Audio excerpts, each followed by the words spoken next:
Little Brother and Little Sister by Brothers Grimm. Brought to you by TellStory.net, stories from around the world. Once upon a time, there lived a little brother and little sister who loved each other dearly. Their mother had died when they were very young, and their father had remarried a woman who proved to be cruel and heartless. This wicked stepmother despised the children and made their lives miserable with harsh words, beatings, and endless chores. She gave them nothing but hard crusts of bread to eat, while the little dog under the table received better morsels. One morning, the little brother took his sister by the hand and said, "Since our mother died, we have not had a single good hour. Let us go away together into the wide world." "You are right, dear brother. May God have mercy if our mother knew how we suffer here." That very night, when the house was quiet and their stepmother slept, the two children crept out of their beds, gathered what little they had, and slipped away into the darkness. They walked through the night and into the morning, their feet growing sore and their stomachs empty, but their hearts light with freedom. When it rained, the little sister said softly, "Heaven and our hearts are weeping together." As the sun climbed higher, the little brother said, "Sister, I am so thirsty. If only I knew where to find a spring, I would go and drink." They soon came upon a clear spring bubbling up from the earth. The little brother was about to drink when his sister heard the water whisper in its rushing.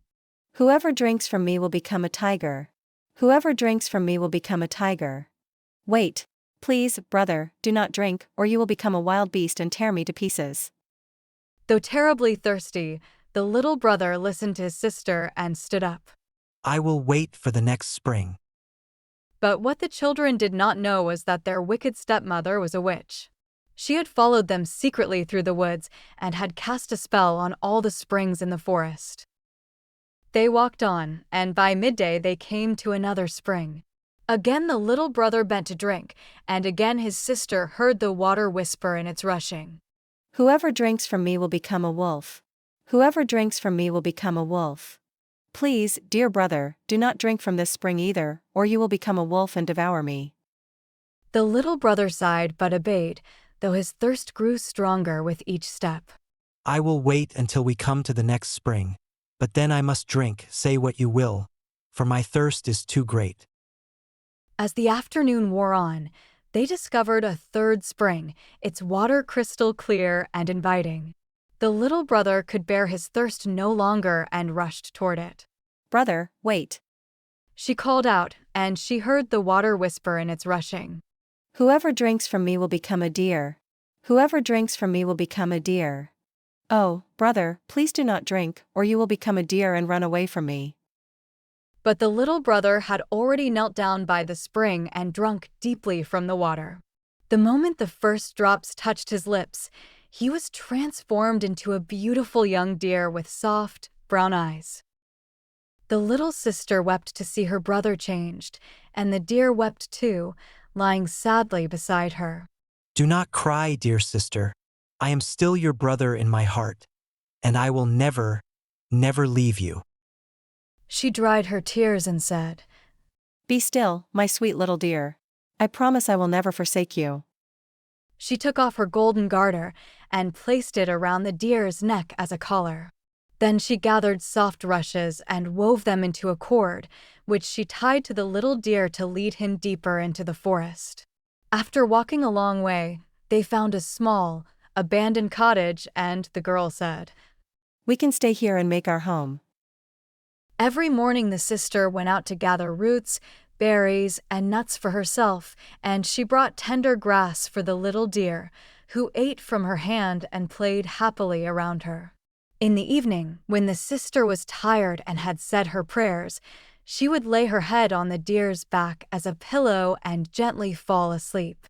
If only her brother had kept his human form, it would have been a wonderful life. For some time they lived peacefully like this in the wilderness. Then one day, the sound of hunting horns echoed through the forest. The king and his men were hunting, and the deer's heart stirred with excitement at the sound. "Oh, let me go and join the hunt. I cannot bear to stay inside any longer." He begged and pleaded until she finally agreed. Go then, but be careful. Return to me by evening, and when you come to our door, say, My little sister, let me in, so I will know it is you and can open the door for you. If you do not say those words, I will not unlock it. The deer bounded away joyfully, delighting in the freedom of the open air. The king and his huntsmen saw the beautiful animal and chased after him, but they could not catch him, for whenever they thought they surely had him, he leaped over the bushes and vanished. When darkness fell, he ran to the little cottage, knocked, and called out. My little sister, let me in. She opened the door for him, and he jumped inside and rested all night on his soft bed. The next morning the hunt began again, and when the little deer heard the hunting horns and the merry shouts of the huntsmen, he could not stay still. Sister, open the door for me. I must go out again. His sister let him out, saying, But you must return by evening and say the password. When the king and his huntsmen saw the young deer with the golden collar around his neck, they all chased after him, but he was too swift and nimble.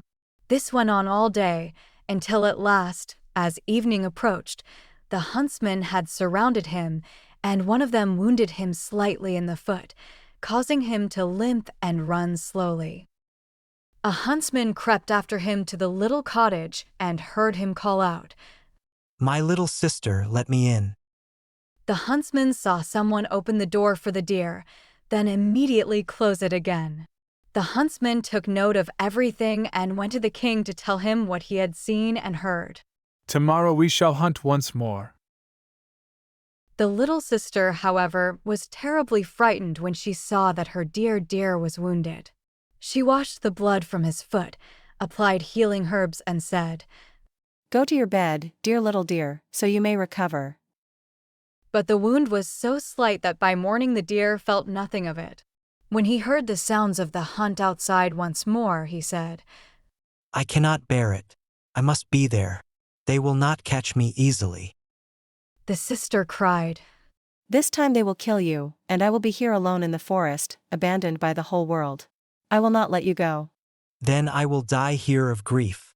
When I hear the hunting horn, I feel I must jump out of my very skin. Then the sister could do nothing else. With a heavy heart she unlocked the door, and the deer bounded joyfully into the woods. When the king saw the deer, he said to his huntsman, Now chase him all day long until nightfall, but see that none of you harm him. As soon as the sun had set, the king said to the huntsman, Come now and show me the little cottage in the woods. When he arrived at the door, he knocked and called out, Dear little sister, let me in. The door opened, and the king walked inside. There stood a maiden more beautiful than any he had ever seen.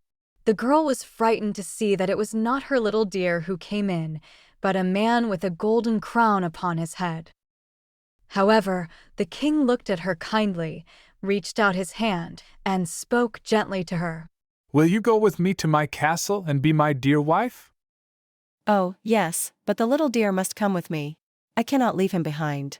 He shall stay with you as long as you live, and he shall want for nothing. Just then the deer came bounding in, and the sister tied him to the rush cord once more. She took it in her hand, and together they left the little cottage. The king lifted the beautiful maiden onto his horse and carried her to his castle, where their wedding was celebrated with great splendor. She was now the queen, and they lived together happily for a long time. The deer was well cared for and cherished, and ran about in the palace garden. Now the wicked stepmother, who had caused the children to leave home and go out into the world, believed that the sister had been torn to pieces by wild animals in the forest, and that the brother, as a deer, had been shot by hunters. When she heard that they were happy and prosperous, envy and hatred rose up in her heart and left her no peace. Her only thought was how she might yet bring misfortune upon them. Her own daughter, who was as ugly as night and had only one eye, complained bitterly, saying, I should have been the one to become a queen. Be quiet. When the time comes, I shall be ready. As time passed, the queen gave birth to a beautiful baby boy. The king happened to be out hunting at the time. Then the old witch disguised herself as a chambermaid, went into the room where the queen lay, and said to the weak woman, Come, your bath is ready. It will restore your strength and do you good. Hurry, before it grows cold. Her daughter was also there, and together they carried the weak queen into the bathroom and laid her in the tub. Then they locked the door and fled. But they had made such a terrible, hellish fire in the bathroom that the beautiful young queen soon suffocated in the heat. When this was done, the old woman took her daughter, put a nightcap on her head, and laid her in the queen's bed. She even gave her the shape and appearance of the queen, though she could not restore the missing eye. So that the king would not notice, she made her daughter lie on the side where the eye was missing. In the evening, when the king came home and heard that a little son had been born to him, he was filled with joy and wanted to go to his dear wife's bedside to see how she was doing. But the old woman quickly called out, Keep the curtains closed. The queen must not yet look into the light, and she needs her rest. The king went away, never knowing that a false queen lay in the bed. At midnight, when everyone was asleep, the nurse who sat in the nursery beside the cradle, and who alone was still awake, saw the door open and the true queen enter. She took the child from the cradle, laid him in her arms, and nursed him. Then she fluffed his pillow, laid him back down, and tucked him in with his little blanket. Nor did she forget the dear, but went to the corner where he lay and stroked his back. Then she walked silently back out through the door. In the morning the nurse asked the guards whether anyone had entered the castle during the night, but they answered, No, we saw no one. The queen came many nights in this manner, always in silence, never speaking a word. The nurse saw her each time, but did not dare tell anyone. After some time had passed, the queen began to speak during the night, saying, How is my child? How is my dear? I shall come 2 more times, then never again. The nurse did not answer, but when the queen had disappeared, she went to the king and told him everything. Good heavens! What can this mean? Tomorrow night I will keep watch by the child. In the evening he went to the nursery, and at midnight the queen appeared again and said, How is my child? How is my dear? I shall come 1 more time, then never again. She cared for the child as before, then disappeared. The king did not dare speak to her, but the following night he kept watch again. Once more she said, How is my child? How is my dear? I come this 1 time, then never again. Then the king could no longer restrain himself. He rushed to her and said, You can only be my dear wife. Yes, I am your dear wife. And at that very moment, by the grace of God, her life was restored to her, and she stood before him fresh, healthy, and full of color. She told the king of the wicked crime that the witch and her daughter had committed against her. The king ordered them both to be brought to trial, and judgment was passed upon them. The daughter was taken into the forest where she was torn to pieces by wild beasts, and the witch was thrown into the fire and burned miserably to death. The moment she was consumed to ashes, the little deer was transformed, and he received his human form once more. And so the sister and brother lived happily together until the end of their days.